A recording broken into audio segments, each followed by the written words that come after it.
दोस्तों, एक छोटा सा सवाल है आपसे। क्या कभी आपको लगा है कि कर्ज हमारी जिंदगी का सबसे बड़ा बोझ है? शुरुआत में तो सब कुछ ठीक लगता है, मैनेजेबल लगता है, लेकिन जैसे जैसे समय बीतता जाता है वैसे वैसे कर्जा भारी भरकम बोझ बनकर हमारी कमर तोड़ देता है। मैं आपको एक छोटी सी कहानी सुनाता हूँ, एक एग्जाम्पल से आपको समझाता हूँ साथियों। सोचिए आपके हाथ में पानी की एक बोतल हो और पहले 5 मिनट तक आप उसे बड़ी आसानी से पकड़ लेंगे, अपने हाथ में संभाल कर रखेंगे। थोड़ा और वक्त बीत जाता है तो वही बोतल भारी लगने लगती है। अगर आप उसे घंटे भर पकड़े रहते हैं तो हाथ आपके सुन्न होना शुरू हो जाएंगे और पूरा दिन उसी बोतल को अगर हाथ में पकड़े रखना पड़े तो वही छोटी सी बोतल 100 किलो के बराबर लगने लगेगी। अब समझिए, यही हाल कर्ज का होता है। शुरुआत में हमें सब कुछ हल्का लगता है, मैनेजेबल लगता है, लेकिन धीरे धीरे वही आपकी जिंदगी का सबसे बड़ा बोझ बन जाता है साथियों। आप कमाते तो बहुत हैं, लेकिन आपकी सारी कमाई बस उस इंसान के लिए होती है जिसका कर्ज आपने लिया है, और फिर ऐसा लगता है कि हम अपनी जिंदगी अपने लिए नहीं बल्कि दूसरों के लिए जी रहे हैं साथियों। नमस्कार दोस्तों, मैं हूं आपका अपना ज्योतिष रत्न भुवनेश और स्वागत करता हूं आपका किस्मत की रेखा चैनल पर, आपके अपने चैनल पर। आज हम बात करने जा रहे हैं कर्ज क्यों चढ़ता है और उसे छुटकारा पाने के आसान और असरदार उपाय क्या हैं। आज बताऊंगा आपको। दोस्तों, ये विषय बहुत ही ज़रूरी है क्योंकि आंकड़े ये कहते हैं, डेटा ये कहता है कि हर 10 में से 7 लोग किसी न किसी कर्ज में डूबे हुए हैं। और जब इंसान कर्ज में फंसता है तो सिर्फ उसकी आर्थिक हालत ही नहीं बल्कि उसकी मानसिक शांति, उसके रिश्ते और उसका आत्मविश्वास भी धीरे धीरे टूटने लगता है। तो अगर आप भी इस बोझ को महसूस कर रहे हैं या आपके परिवार का कोई सदस्य कर्ज में डूबा है तो ये वीडियो आपके लिए बहुत ज़रूरी है। सबसे पहले कर्ज को समझते हैं साथियों। कर्ज 2 तरीके का होता है, अच्छा कर्ज और बुरा कर्ज। अच्छा कर्ज वो होता है जो आपको आगे बढ़ाता है, जैसे कि एजुकेशन के लिए लोन ले लिया, इससे आपकी पढ़ाई होगी, ज्ञान बढ़ेगा, कमाई की क्षमता कई गुना बढ़ जाएगी। बिजनेस लोन ले लिया, इससे आपका बिजनेस खड़ा होगा और इनकम फ्यूचर में बढ़ती चली जाएगी। या फिर घर बनाने के लिए ही लोन ले लिया, ये भी एक असेट वैल्यू बढ़ा देता है। ऐसा कर्ज आपको बोझ नहीं देता बल्कि आपको स्टेबिलिटी देता है। अब बात करें बुरे कर्ज की। ये वो कर्ज होता है साथियों जो सिर्फ दिखावे और लग्जरी के लिए ही लिया जाता है। शादी ब्याह का खर्च, गाड़ी लेने का लोन, पुराने कर्ज को उतारने के लिए एक और नया लोन। ऐसा कर्ज इंसान की फाइनेंशियल हेल्थ को धीरे धीरे खा जाता है। ये कभी असेट नहीं बनाता, बस आपकी नींद और सुकून छीन लेता है। अब सवाल यह है कि कर्ज आखिर चढ़ता क्यों है? इसका एक बहुत बड़ा कारण है ग्रहों का प्रभाव, खास तौर पर जब बुध ग्रह कमजोर हो या खराब हो तो। कमजोर बुध क्या करता है? ये आपकी सोच और डिसीजन मेकिंग पावर को बिगाड़ देता है। आप बिना सोचे समझे लोन लेने लग जाते हैं, आज की पेमेंट के लिए, कर्ज के लिए, कल देखेंगे, ये सोचकर आप चलते रहते हैं।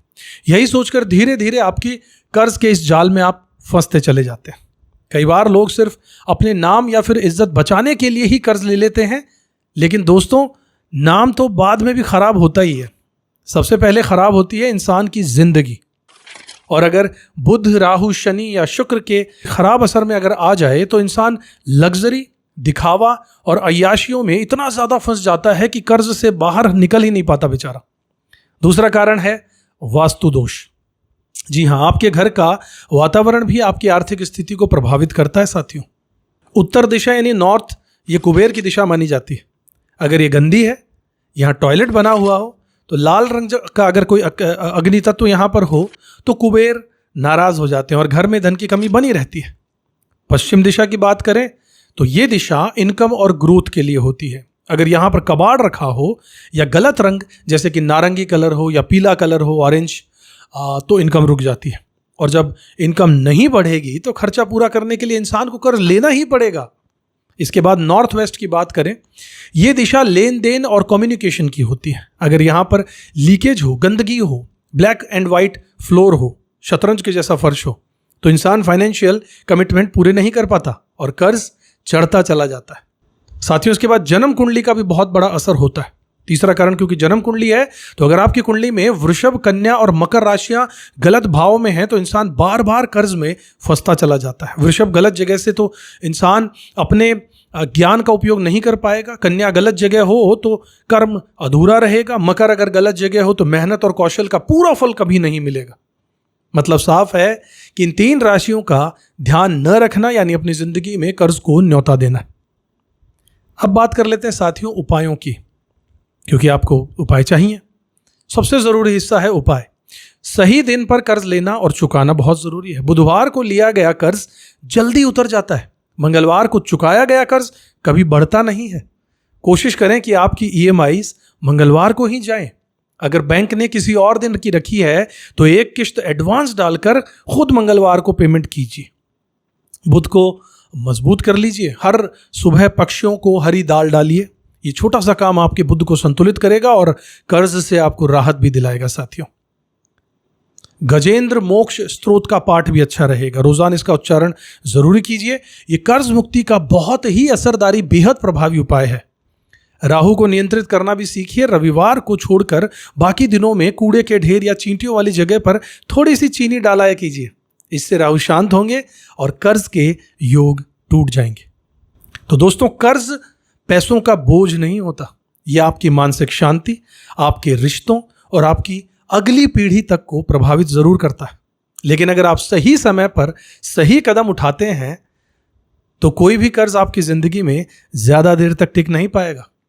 तो आज ही पहला कदम उठाइए, अपने बुध को संतुलित कीजिए, घर का वास्तु ठीक कीजिए और सही दिन पर कर्ज का लेन देन करना शुरू कीजिए। यकीन मानिए, धीरे धीरे आपकी जिंदगी से कर्ज का अंधेरा छंट जाएगा और नई रोशनी फैल जाएगी। साथियों, दोस्तों, उम्मीद करता हूं कि आज का ये वीडियो आपको बहुत पसंद आया होगा और हाँ, इसे लाइक और शेयर करना जरूर कीजिएगा, भूलिएगा नहीं। और चैनल को सब्सक्राइब नहीं किया तो जरूर कीजिए, अपने दोस्तों तक फैलाइएगा ताकि उन्हें भी इसका फायदा मिल सके। आगे भी हम आपके लिए ऐसे ही ज्ञानवर्धक और जीवन बदलने वाले वीडियो लाते रहेंगे और लाते रहते हैं।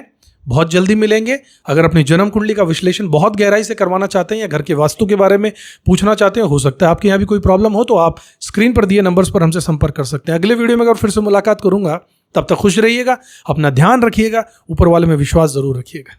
जय श्री राम। किस्मत की